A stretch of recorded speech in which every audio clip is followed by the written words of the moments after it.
Good evening. Welcome to the Tuesday, February 27th, 2024 public board meeting in the Kingston City Land Bank. My name is Mike. I serve as the executive director. We do ask that members of the public limit their comments to no more than 2 minutes per speaker. And with that, I hand the meeting over to our board chair, Mr. Nate Hank. Great. Hi, welcome everybody. Let's get started with the roll call. I'll start to my left, I guess. Joanna Dorman, board member. Rebecca Holderness, board member and treasurer. Terrell Mickens, liaison from the Common Council, Ward 5. Owen O'Connor, construction project manager. You don't do roll call. We'll start on my screen. Top left is Aaron. Aaron Chilowich, vice chair. Sorry, I'm not there tonight, everybody. Okay, and then moving over to Kyle. Kyle, you don't we'll jump ahead to Barbara. Hi, Barbara Ianides, board member. Great. With that, we have a forum, right? We do. We do. Yes. All right. So then we'll move on to, can I entertain the motion to accept the prior meeting minutes as uploaded to YouTube? To entertain the prior meeting minutes. Is there a second? Second. All in favor? Opposed? No? All right, passes. And then entertain a motion to approve the meeting agenda. Or I'll just move to approve the meeting agenda. Do I hear a second? All in favor? Hearing no opposed. I'm assuming your hand's up, Barbara. Yes, it is. Do you need me to put like a reaction on or something? However you want to do it. We're just being casual here. Well, there's no opposed, so motion passes. Moving on to the board chair announcements. So I'll move pretty quickly through this. The big news, of course, is our pilot program. The first five properties that the land bank had to offer is complete, pending closing on Franklin. And after what I think was a very successful lottery at the last board meeting, just want to say another big thank you to Owen for putting together the whole lottery system that went off without a hitch, made everything super easy. Closing, well, Mike will talk more about the closing in his report, but I think everything went really well. Since our last board meeting, we also had the board retreat, which I think was a big success, our first one ever. I hope everyone had as good a time as I did and learned a lot. Got some fun blacksmithing souvenirs to bring home with you.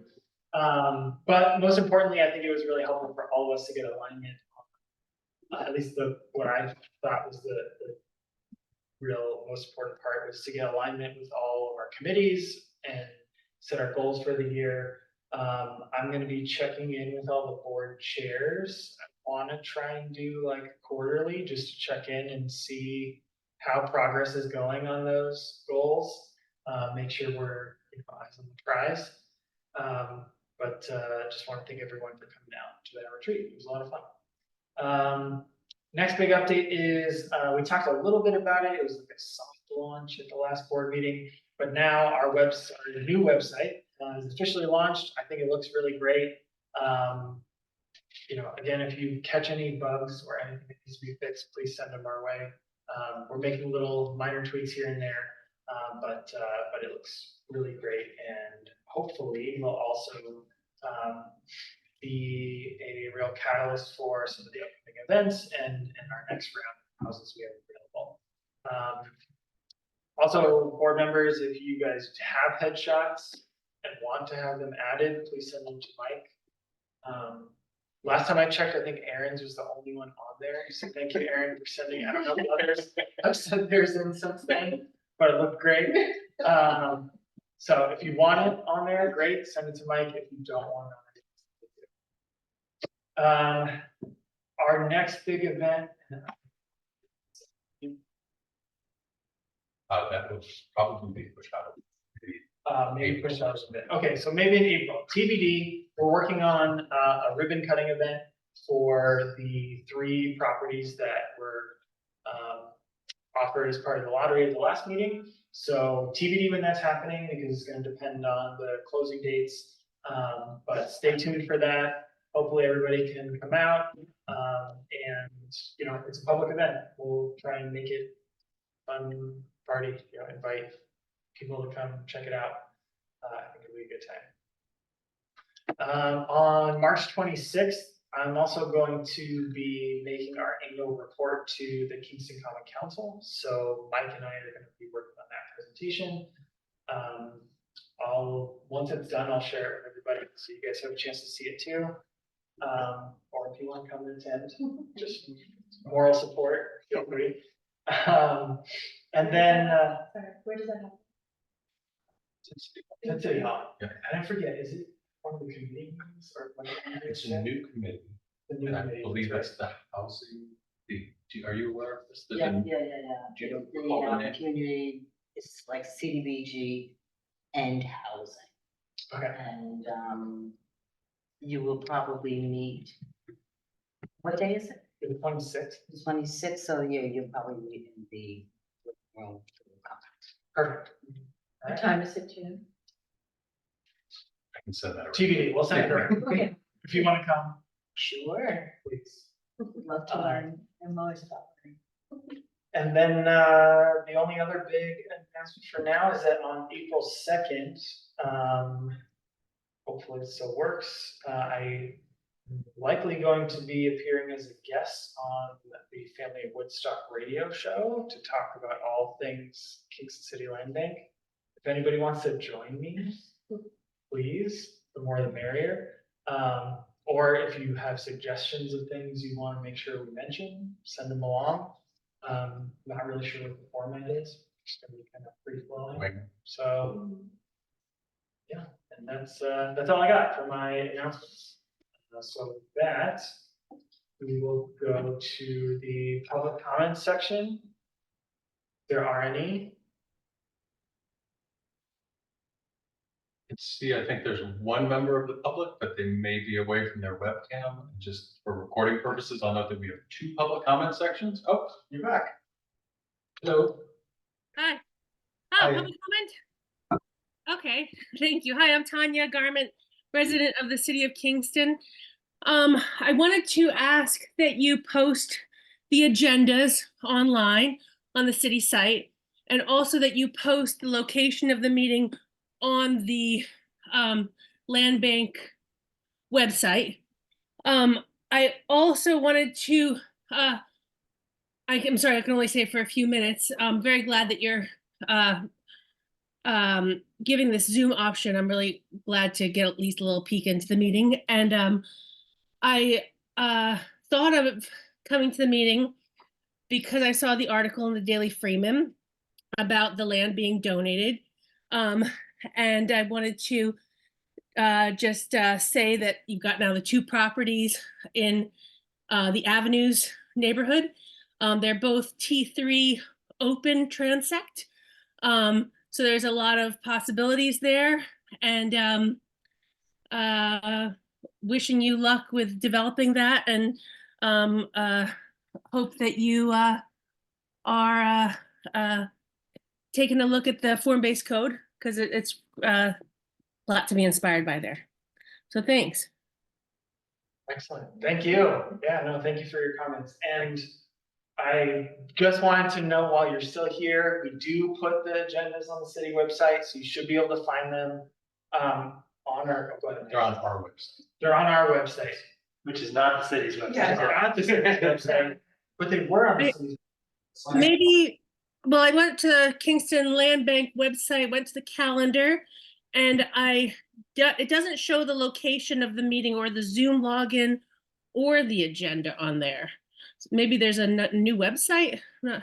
Well, there actually is a new website, Tanya, but you're on the right website. We just redid our website, but on the website, at the top of the website, at least 72 hours before every public meeting, we post the availability and the calendar link to that website. When you click on that, you will see the agenda itself, which includes both the Zoom link and the location. The Zoom link is clickable. So in an effort to try to make it as accessible as possible, that is up on our website. Hopefully, we're doing, what you're used to seeing, but that was the best we could think of. It's a Casey- banner, right? Casey- Sorry, what? The banner right at the top of the website. It's in orange. Okay, kclb.org. I click that. And when I look at the calendar here, you click public board meeting. And, oh, I see the agenda. Okay, it That's just, a big button. What? We got a new website, Tanya, so we're learning some of the features of it a little bit, but we always have posted our agendas well in advance. of the meeting. okay, I see the agenda here. And the location is in the agenda. Okay, all right, I missed that agenda. Maybe it was just too bold but on the agendas and minutes on the city calendar, when you go there, kingston-newyork.gov/agendas, go to Kingston City Land Bank on the 27th, and it doesn't have the agenda there. Yeah, we haven't been ever posting on the city's website, our agenda, and maybe that's something we can coordinate with the city. They've never, say that no one asked us to do that, but that's the first request. Okay, or maybe just put the link on the city's website to your Okay. your website. Yeah. Cool. Well, thank you. No problem. Thank you. Appreciate the feedback.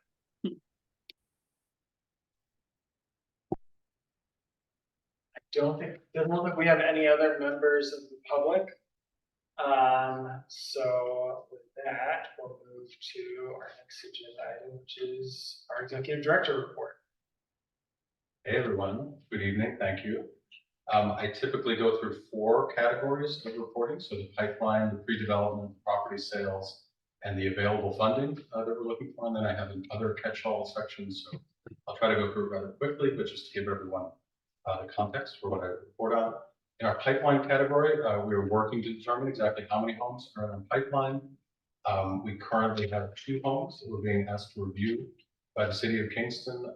This is in response to our response back to the city several years ago for Resolution 172, which was issued by the council in 2018. At that time, on April 15th, 2021, we asked that the city of Kingston investigate and/or take action to allow us to continue to investigate 2 specific properties.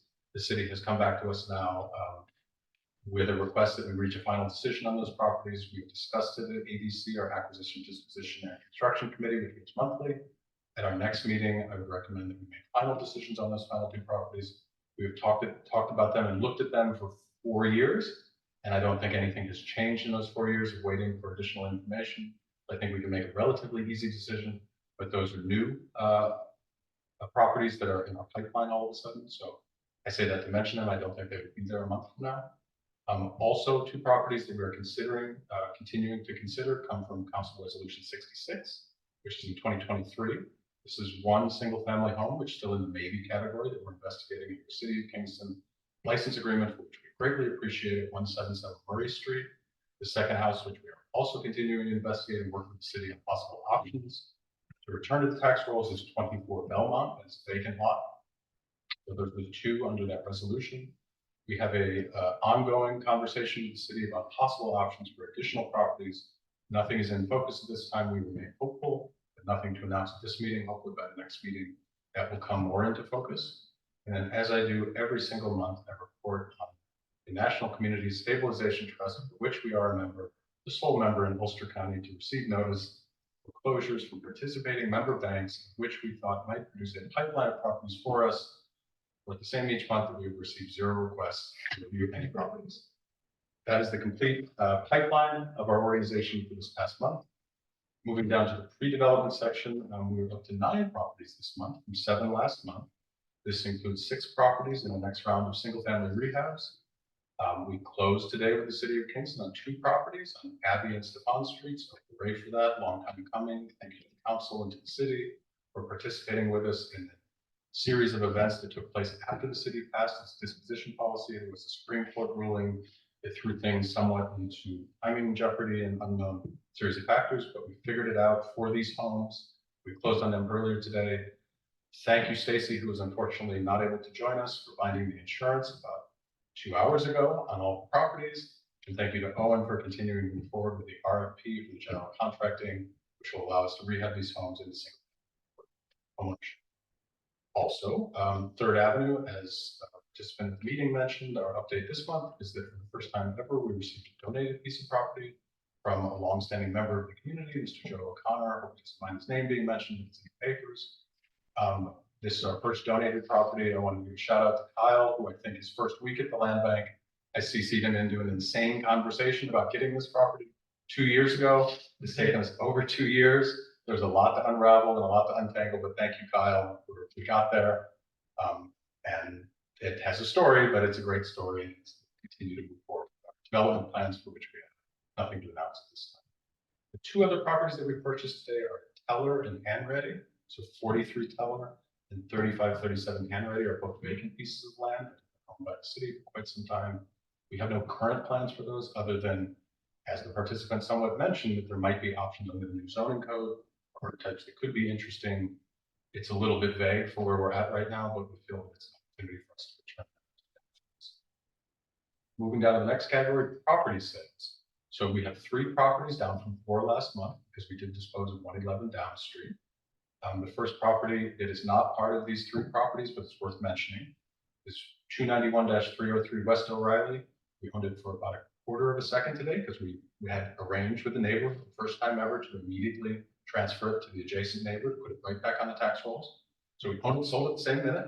And so now it is owned, it's back in productive use. It's the first time we've ever done this. We're really happy to have the opportunity to partner with the city and show that we can do this. So that occurred. It's another one of these sagas, but thank you, Kyle, who helped solicit interest from every contiguous neighbor on every property that was offered to us by the city. And this was the one that came back. We did it. And so hopefully we have more opportunities to continue to do this work. That's the first time it's good. Proof of concept. Hurley Street, the 3 homes that we held a lottery for in January, we're moving forward with closings on are 169 Hurley, 29 Rogers, and 124 Franklin. As Nate mentioned, we are scheduling an event, a ribbon cutting event, to coincide with the closing dates. We expect that to be about 60 days from now. We had some earlier intel about it being 30 days from now, but that actually has been extended based on the bank's internal mechanics and sort of getting people through the process. So just to set expectations, I believe that later than I announced last month, so not too much later. We remain on schedule with that. Kyle has an amazing tracking document. Is allowing, I click on it fastidiously just to check and see where everything is and all the things that fall into buckets. But we'll have more updates next month. Next category is pending new funding opportunities. You've heard me say this for quite some time, probably since maybe last year, but we are hopeful that we will be applying for the Mid-Hudson Momentum Fund. This is a $150 million fund broken into 2 $75 million categories, for which the state of New York had the first round of applications due in July of 2023. They have yet to announce the awards under that. My understanding is they will starting next month, at which point we would be able to understand exactly what makes a successful application. We did not feel that we were ready to apply at the timing of the first round. We do believe that we're able to apply for the second round. We think we're prepared for that. This was originally at the end of January, that due date. It was extended by the state. It's infinite until the end of April, which actually makes us a really good spot to apply for that. So I'll keep talking about it for a few months, but we can apply fairly soon. The second category of our new funding opportunities, it's the ARPA contract with the city of Kingston. I might start calling this ARPA 2, because ARPA 1 was a nonprofit contract for $25,000, for which we've been awarded, executed a grant agreement, performed the work under the grant agreement, applied for reimbursement, received reimbursement. So I believe that grant is 100% closed out. The second grant is $1.1 million supported by the council last year, for which we're still finalizing our contract negotiations. Long story short, I hope to bring this, I plan to bring this forward next month for a review and a vote on entering into the contract. It's been a long process. It's been going on for quite some time. They thankfully to jump in to add some clarity to it, and a fresh perspective, but we hope to bring that in March. Some new announcements for funding this month. So HCR, the Housing and Community Renewal, has announced a revitalization of its home program for rehab houses, rehab affordable homeownership. This is now a $10 million program. Kyle and I are investigating, I believe, up to 5 homes at a time is all that can be rehabbed under a single application. It's another tool in the tool bucket to go after affordable homeownership. More to come on that as it comes into focus. Earlier today, you may have read in the paper that Oakland County has finally announced its Housing Action Plan is open for applications that we do on March 11th. Although the info session is on March 19th. So I don't know how that works. It's a rolling application from March through May. We will begin investigating that tomorrow morning. It's up to $3 million at 80% of area median income for both homeownership and rental, affordable housing. We've always thought that this would be a very good fit for our work. We've always known that it's coming. It's funded through increased revenues off hotel taxes that the county put in place. So that's how the money got there. The website up on the county site shows you the decision-making process and what's what, but we will find out more information and seek to apply. Similarly, the city of Kingston, the state of New York, announced an opportunity for restore funding, which has been used by the city of Kingston several subsequent years. $70 million pool. City of Kingston just announced on Friday in the mayor's newsletter that letters of interest, LOIs, are open for application. They're due on the 3rd of March. So Kyle and I will try to put our heads together with Stacy and with Owen to come up with a way to understand when the funding is available, which is very important, when the funding needs to be spent by in the context of our pipeline, and apply it to either the properties that we have or the properties that we may have, although I think today we have all the properties that we're going to have for a while, fortunately or unfortunately, we'll work with what we got. Finally, you heard me mention this a year ago, and I think people smiled a little bit, so prepare to smile again. Senator Schumer, Gillibrand, and Ryan have announced the congressionally directed spending requests, which are an endless pot of money from which we could apply. Those applications are due on the 13th of March, the 13th of March, and for Senator Ryan, the 17th. Just like last year, Congressman Ryan. You're good. Delete. But anyway, so we will go after those. That's the full totality of funding opportunities that we have not yet secured, that we are not yet spending. And then I will just mention in my other category, I would like to bother you for t-shirt sizes coming up for the event, ribbon cutting event. If you would like one, I'll send around some. Joanna put together some amazing options on our website to buy t-shirts for the first time ever. Do they run big, Erin? Is that what you said? The sizes? No, I just ordered a size bigger than I should have. It wasn't, I don't run big. It was entirely my fault. So look forward to that. I'll also note that in your board package includes the committee charters, which have been updated following the prior meeting, which is final updates. The New York Land Bank Association 2024 legislative priorities, which are still in draft format, but I think gives you some insights into what all 29 land banks in the state are moving towards. And Rebecca, this one, I was extremely proud to insert this one, some land bank terminology glossary. So it's in there, it's in draft format. Yeah. It's through the Land Bank Association, but hopefully that is useful to anyone trying to pick up on all these acronyms that I was trying to explain. But sometimes those are also welcome to Terrell, our community liaison through the Common Council. We really appreciate you being here. It's a pleasure to have you at our meetings. And that was it. Those are my updates. Great, thank you very much.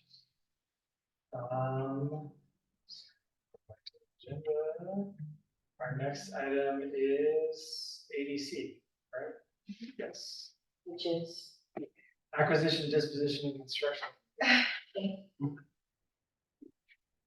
Hello.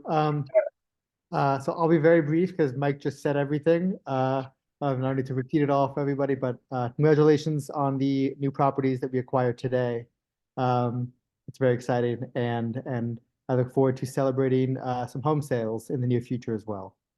But with that, I'll turn it over to our illustrious staff to give us updates on the pilot Legacy Cities 1, Legacy Cities 2, and 3rd Avenue. So why don't we start then, Owen, with your updates with pilot and Legacy Cities, and then Legacy Cities 2. I'm happy to share my screen if that's helpful. Okay, great. Sure. I'll start with the pilot. So 124 Franklin Street is the last of the 5 pilot homes, and Sorry, 1 second. There we go. yeah. So, yeah, what I'm talking about now is kind of previous to this, doesn't really relate to this report, so I'll just keep talking. But so Franklin Street is closed out with the GC. We had home inspections there, had certificate of occupancy, have buyer. We are currently working on getting a radon system put in that house. So we're going to be doing that before the house sells, but it sounds like it's going to be okay for that happening before the timeline of when the closing is going to come together. So we have a contract for that, and that's in motion. That's really the last piece that house is waiting for. On the Legacy Cities ones, if you want to scroll up a little bit, Aaron, thanks. So for those of you that have been following this, you'll know that Rogers is really the last house to complete. That Union and German are sold already. Early is been essentially done for a while, but not sold yet.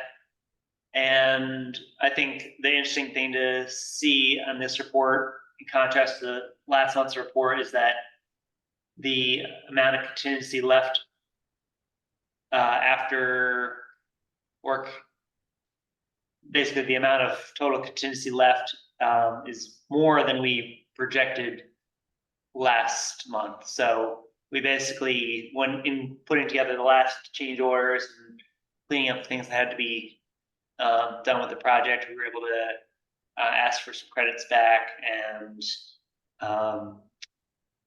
move those pending issues into change orders for the project, but less smaller change order than we anticipated.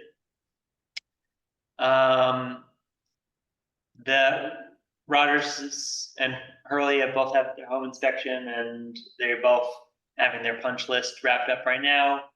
We've got the last walkthrough for those projects in the second week of March, and what we're driving towards is to just close out those projects entirely. So right now they're like almost at 100%, but a little bit held back for the punch list. And the idea is that when we walk through next in March, they're just done, and the GC's job is done. I think that's all I have to say about Legacy Cities 1. Legacy Cities 2, I'm reviewing right now the bid sets from the architect for our next batch of 6 houses. Thanks everybody that got us those house 5 and 6. We've had our fingers crossed and planning on that we're going to be able to work on those houses. It's great that we both took that guess that we would and took it all to the way that we can launch those 2 houses together with these now. But I feel like for a while I've been kind of saying like, oh, the GC RFP is going to launch really soon, as soon as the set's done, and we're trying to do it on Monday, and now I feel like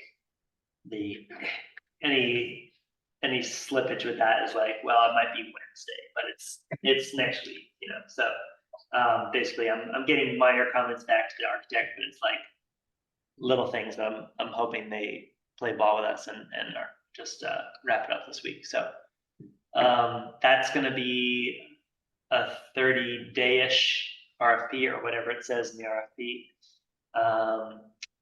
And we have other work that we have out for open RFP on those houses right now on our website that are kind of pre the general contractor's work.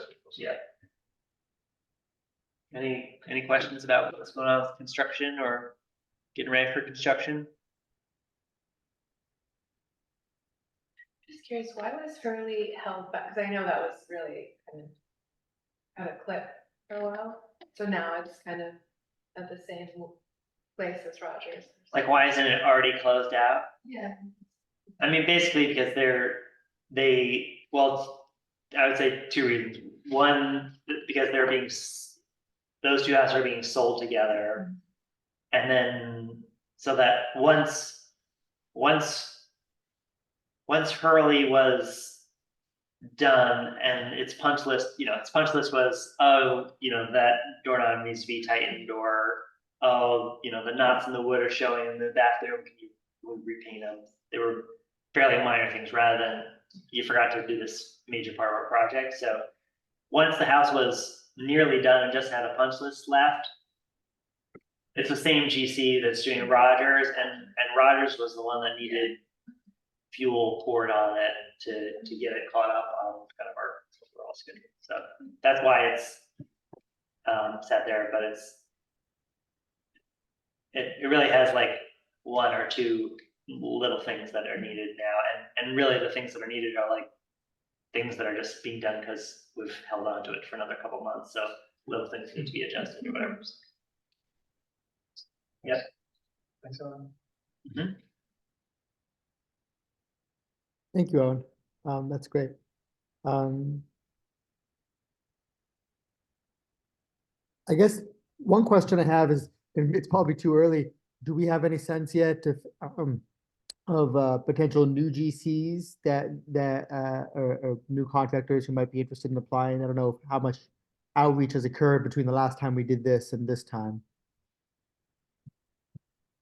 We have a large list of GCs that I'll outreach for this. We do generally we've gotten decent, interest in our projects, though, a smaller amount fall out with qualified applications or qualified proposals.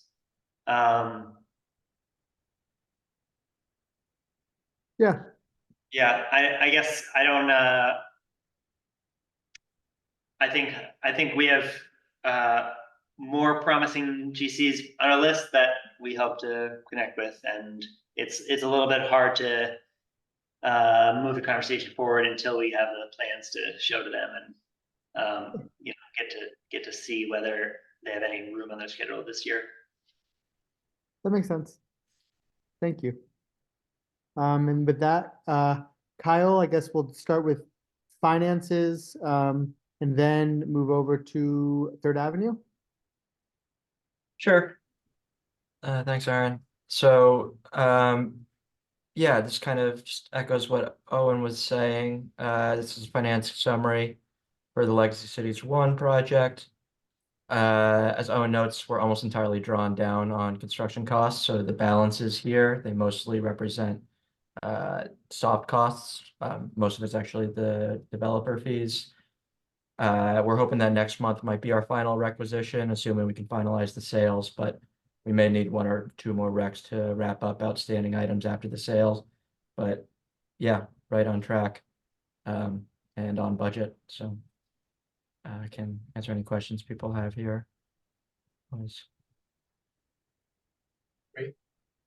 There's been very little change since last month, I think, or last board meeting, I think, right? On this. Yes. Oh, this is yeah, just to note, this is pending our next requisition. So there will be some change once this goes through, but yeah, not still on schedule and still on budget.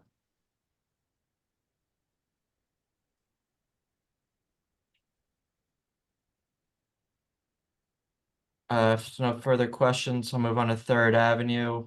I think Mike covered most of the updates in his report.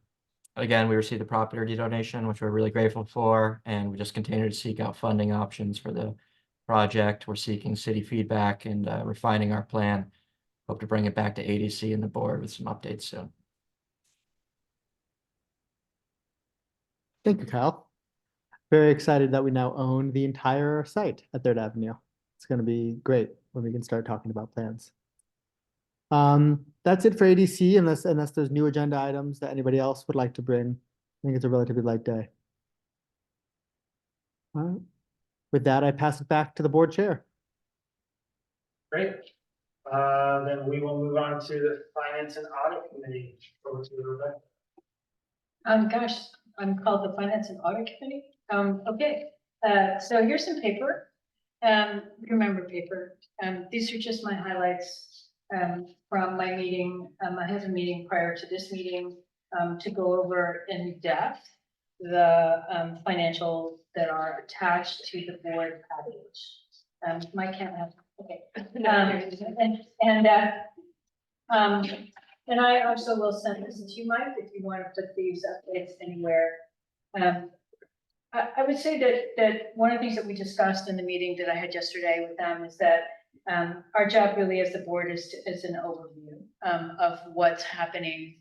The complexities of how funds move through the organization requires a certain dance, if you will, of many elements coming and going at the same time. Here's some highlights. The CED was reinvested. We did this to preserve a higher interest rate for that CD.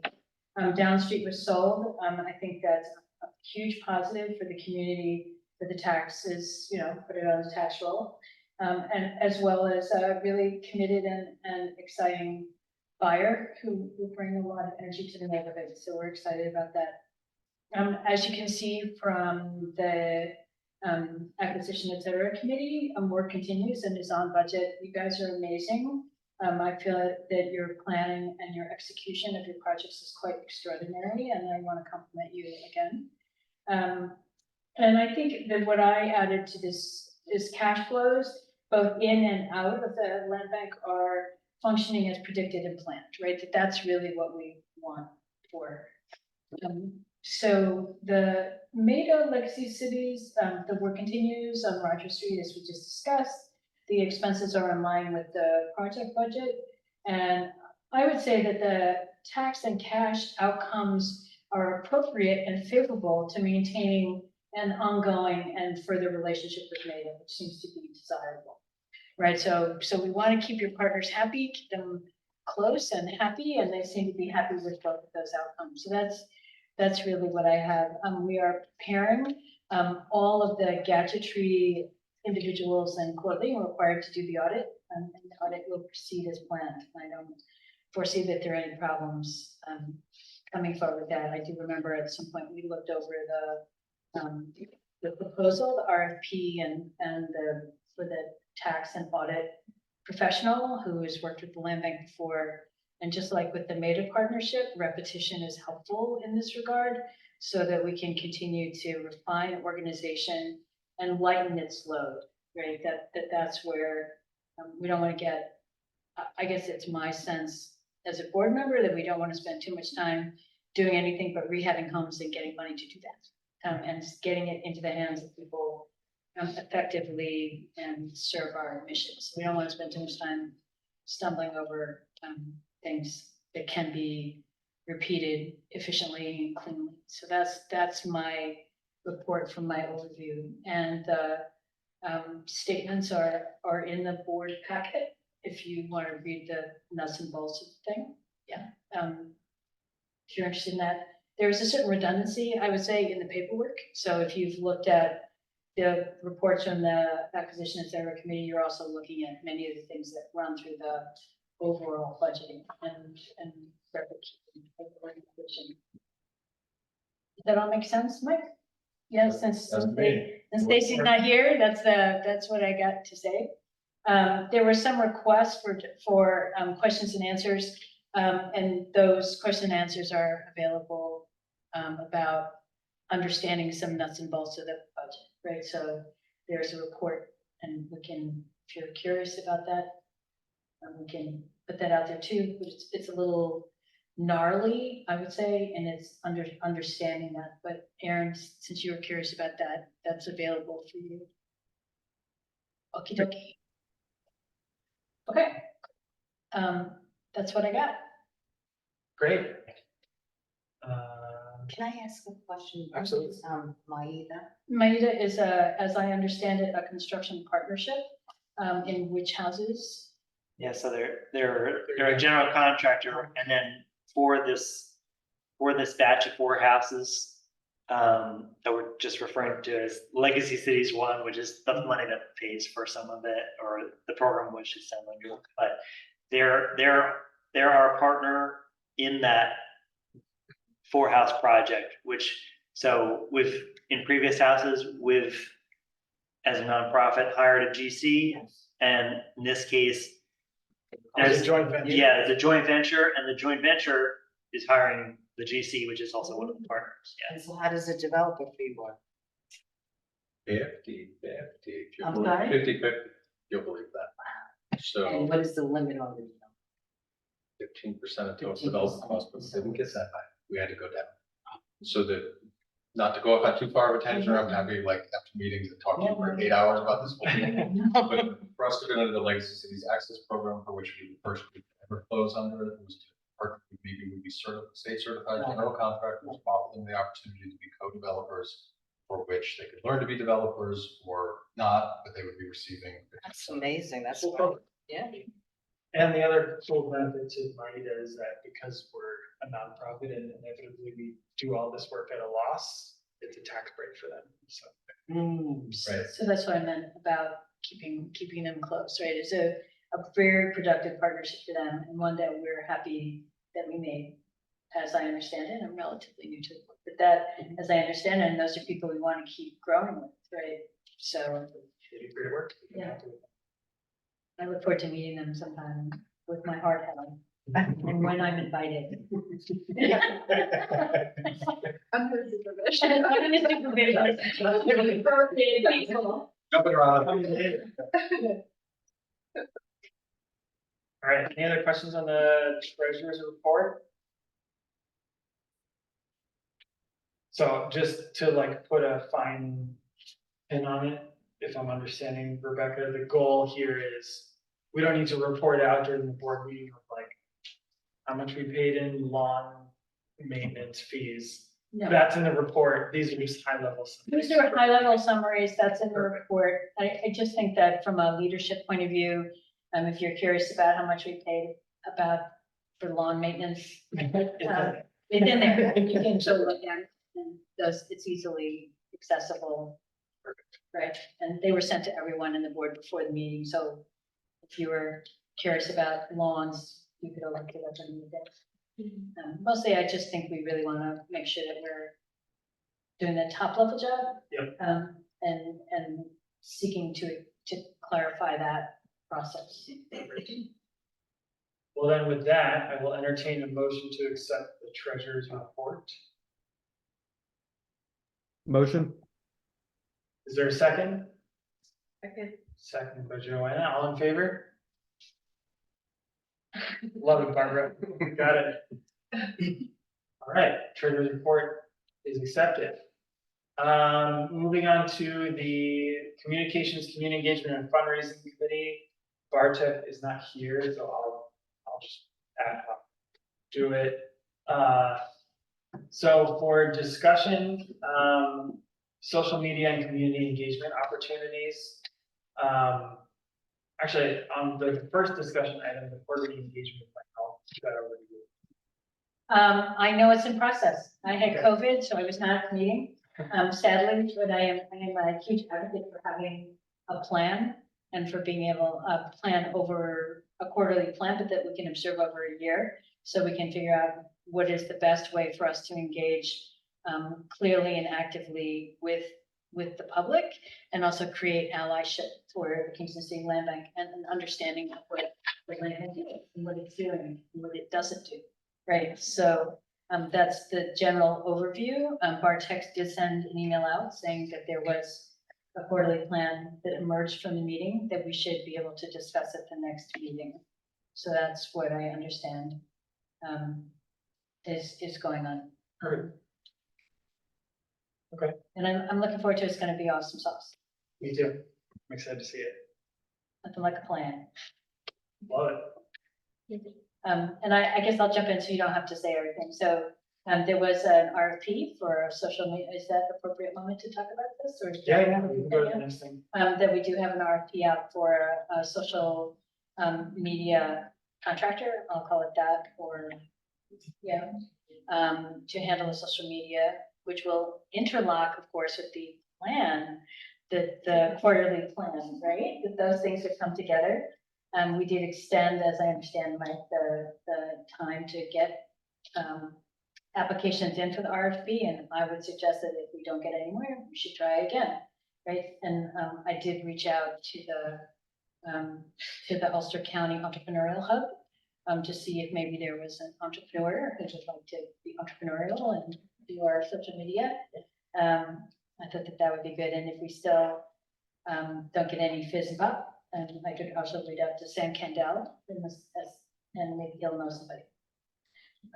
Not only is he head of the small business, whatever, in Ulster County, but his daughter is also, I think, a filmmaker. So maybe he would have, or runs the Film Institute here.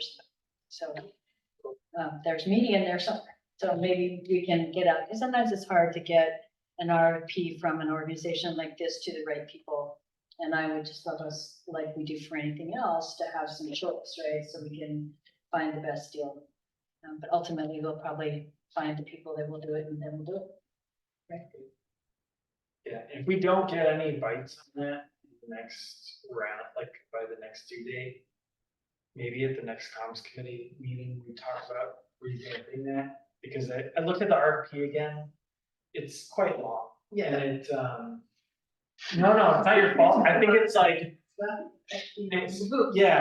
we like followed the template for what I think is like a pretty standard process for a contractor of construction. And I think when you look at it, it doesn't scream like a business opportunity. Or it could be an example of why I shouldn't be updating my Facebook. Yeah. No, but So, no. Is there compensation? we have budget for it, and that's what I think is hard to understand. I do think we need to phrase it as an RFP because we have budget for it, but we don't really know. Well, I think it's gonna depend on the scope. So yeah, we wanted people to submit their own proposals for it rather than us like offering a certain amount. I think, and we got some feedback from people that I tried to get it out to, that was a problem. And if I were in my normal shoes to hire a media consultant, they would expect there would be a range of pay attached to it, or hours in relationship to pay. So this is an unusual situation for us, and I know that we're also trying to figure out what market will bear, like what is the market cost of this. So it may take us I would encourage us to think that maybe it'll take us another round to get this together, to find how to do this kind of thing new. I think we'll put it on the agenda for the next comms committee to like take a look at that and try and get it out in a different way. So we'll see if we're able to get that on the agenda. It's really loud up there in the media, like trying to, I don't know if you've ever tried to look for a job online or if you take a look at any of that stuff or whatever, but there's a lot of, so I don't know. That's why I contacted the Ulster County Hub, where is there places that we can reach the community more directly, maybe then, I don't know. There's a lot of stuff going on, so sometimes it's hard for people to see. That's my point. And I would love for us to find the person that will bring energy and new points of view to it. Any other discussion items on that? No comments? We're gonna give a party. Right, we're gonna give a ribbon cutting. Yep, that's coming. Yeah. I'm actually gonna table the next two discussion items because I think Bartek's not here. And we'll say that, but new opportunities, we'll talk at the next comms meeting. And then, like you mentioned, the ribbon cutting event, I think it's still TBD because of the closing date getting pushed back, but stay tuned for that. We'll put it on the website. And we'll make sure everybody's got information to share out to invite whoever you want to invite. All right, next on the agenda is governance, and Bartek's also not here for that, so I'll jump in on that too. So as everybody remembers, we had discussed revising our bylaws. This was primarily around changing the requirements for being a board member. One of the requirements we haven't even really been following, which was we're supposed to have one board member for each board. We just haven't been following that, so it didn't make sense to keep it. The wards have been redrawn. And the word's been redrawn, and yeah, it's all been shifted around. So one change was removing that provision, the other was removing the Kingston residency requirement. Again, this has been an effort to try and bring more people into the board. We've had people who wanted to participate, but then maybe moved out of the city, or still had some sort of tie to Kingston, but maybe they didn't live, they lived in Hurley or something, and so wanted to potentially open it up more. But I wanted to, for discussion, if there are any discussion items on that? I'm looking at your homework and it says did not meet, so the governance committee did not meet. We didn't meet. So I would move that we don't discuss anything about the governance committee until after it meets. Or is that, or do we? It's that for all of our. Yeah. We only meet Well, that's quarterly, so, Okay, but we do, I mean, you Wait, were these working items on the. were- bylaws. Yeah, we've been working on it. Just because we don't have formal meetings, we still worked on some background. Thank you. The bylaw. That's great. I know there's a complicated read vote process that goes with amending the bylaws, right? It's gonna take some time. And I don't, where are we in that This process? is it. This Yeah, is it. so last board meeting, we presented it and had discussion around it, and we presented the new. This is now the second language, yeah, presentation. so that we could vote on it. So I'm intuiting that we want to vote on it. Well, first there's discussion, so I want to open the floor to discussion. I'll have my own opinion, like I understand the motivation behind this, and I think it makes sense. That being said, I have my own concerns, like we want the bylaws to not just be for the current makeup of the board, right? It has to be permanent for the future, and, even though I think all of us might, ultimately, we recommend to the mayor when we want him to appoint a new person to the board, and I don't think anybody who's currently on the board would want to make a recommendation of someone who doesn't have that kind of tie with his community, but that may not always be the case, right? We don't know, we're not all gonna be on this board forever, right? So maybe it does make sense to have some kind of limitation where that's not, maybe it's not the city of Kingston or a resident, but maybe adding, it could be something more general, like it's not even hard, it's hard to measure, but you could just put something in there like a demonstrated tie to the city of Kingston. That's just my thoughts. And there's not a specific, I'm sorry, I'm not prepared. There's not a specific number of board members there's not a number. 9, right? We're at 7. We're at 7, so we still need to. So what are the compromises?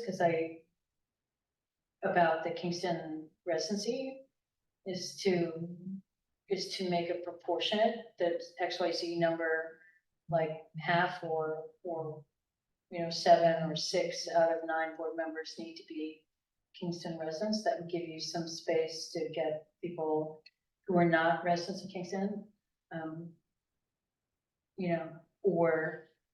or just make it a mandated responsibility in interviewing the prospective board members that they can articulate and demonstrate their commitment to Kingston. Yeah, that's what I was thinking too. So that you could have a back out if you felt the person was not wanting to join the board for reasons devoted to Kingston, right? As it stands, is there a number of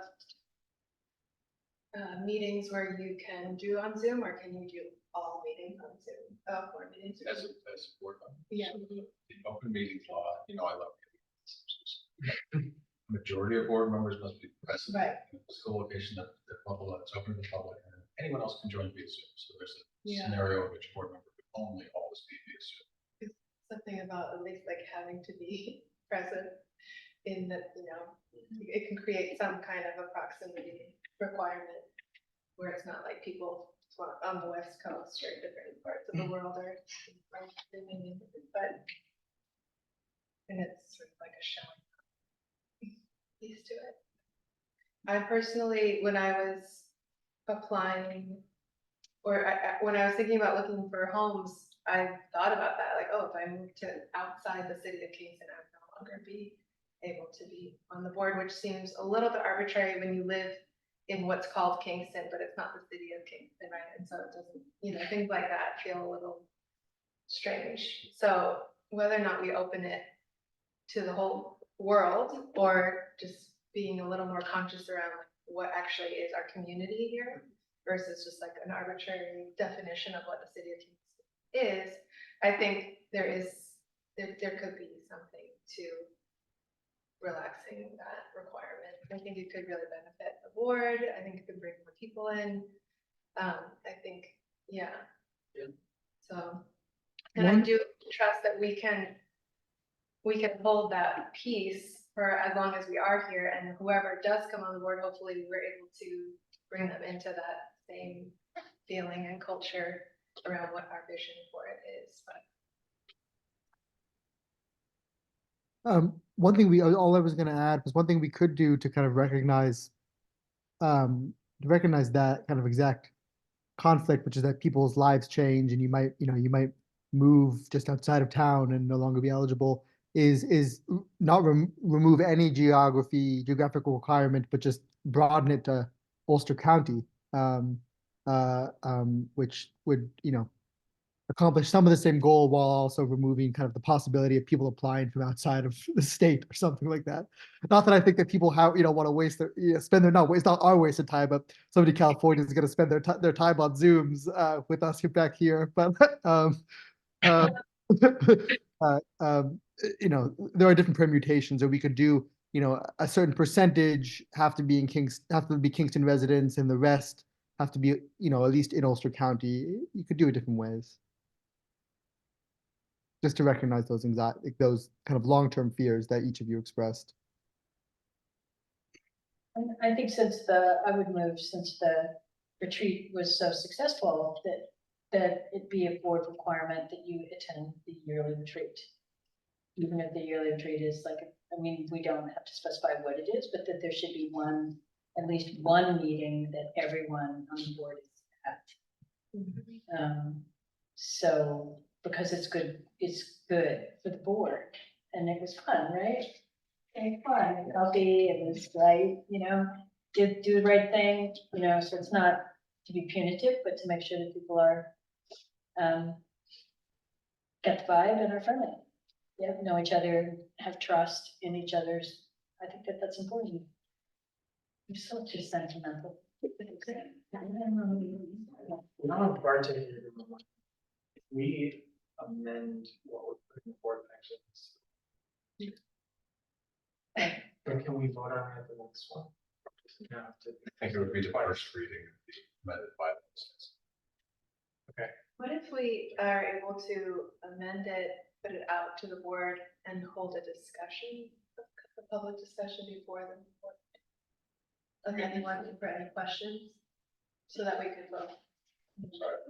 So I'm thinking like in the time between now and the next meeting, if we do want to vote in that meeting, we present it to the board, have a special question time to discuss With the board.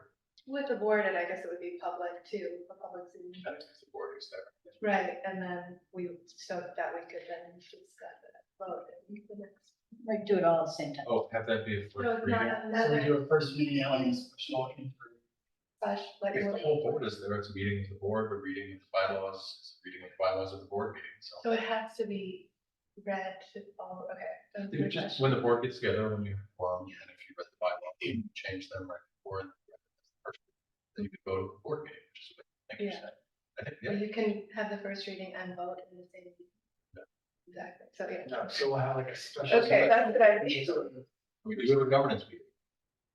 Yeah. Mid-March, before the board meeting, so that could be a public meeting. So why don't we do this?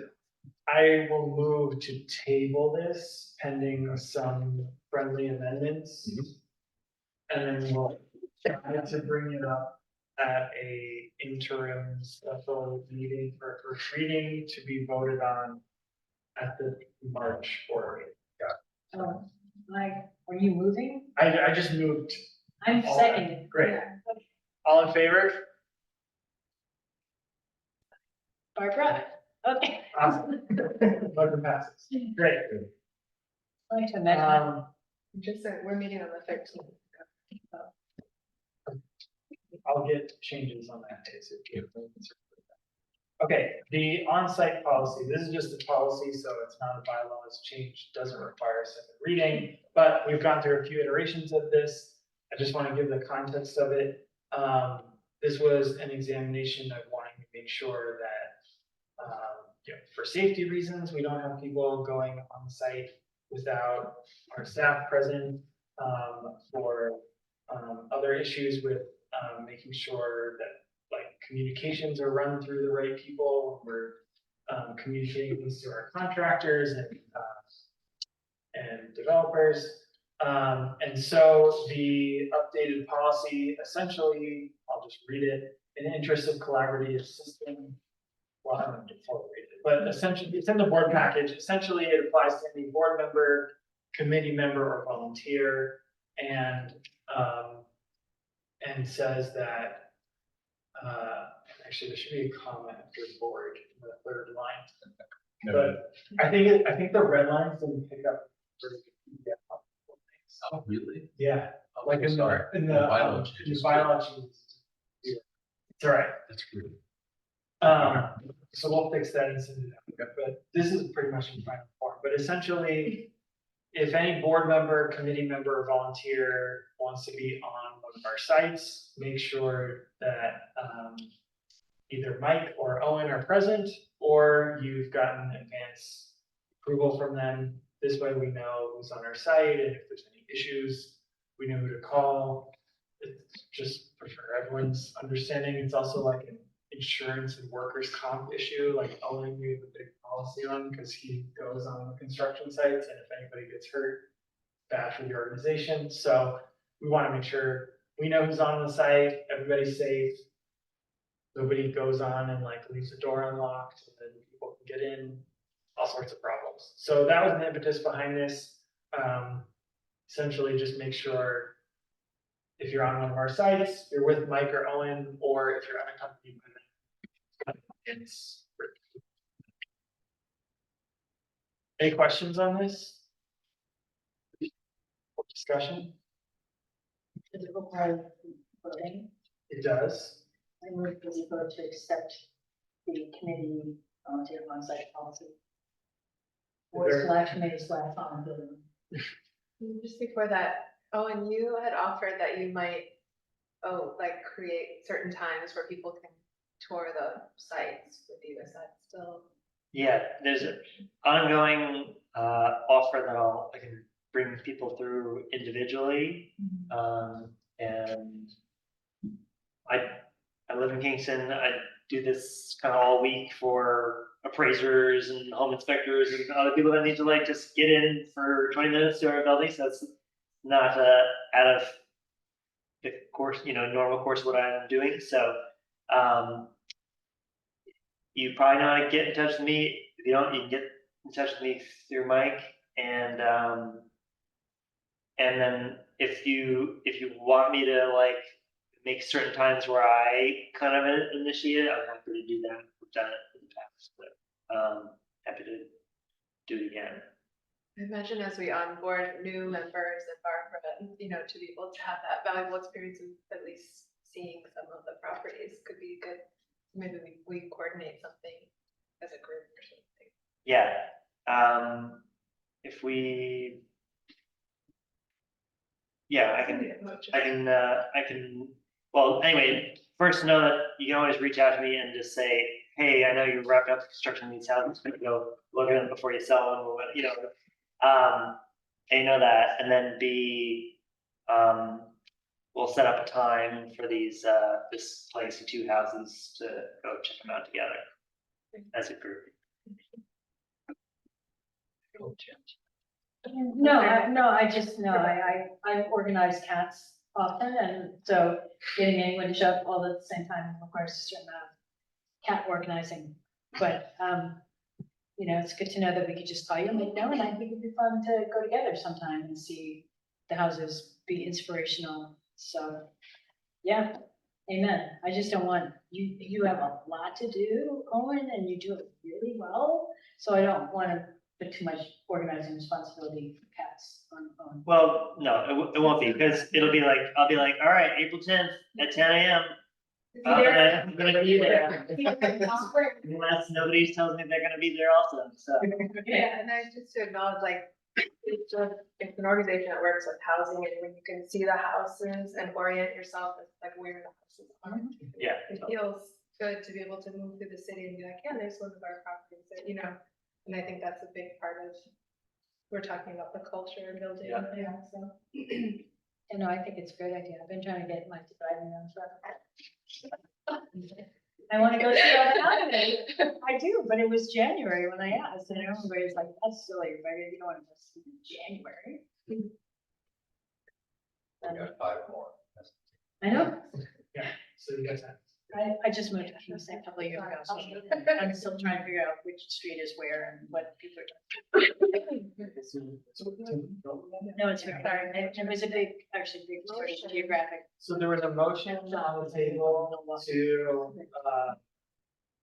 you moved to vote on this. I did. Was there a second? I second that. Second? All in favor of the board, committee, and volunteer on-site policy? Policy passes. Congrats, everybody. Thank you.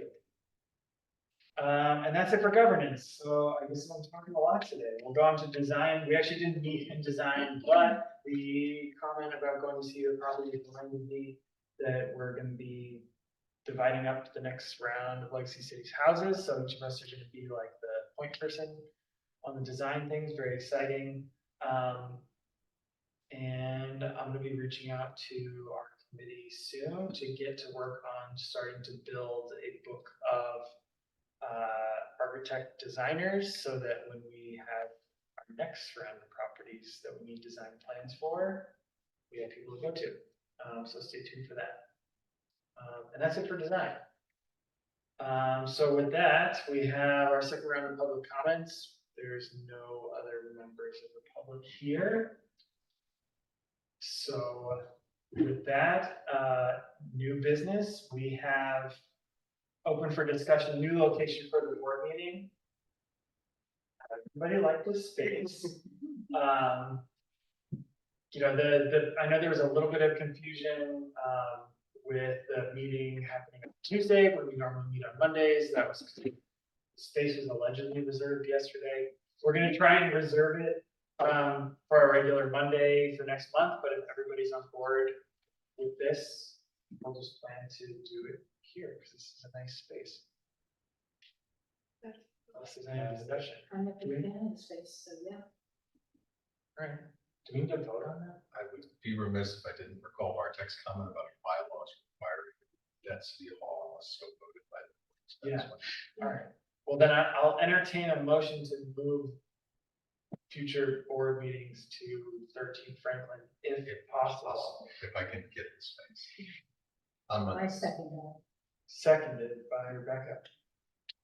Any discussion items? Looks great there. You'll love it.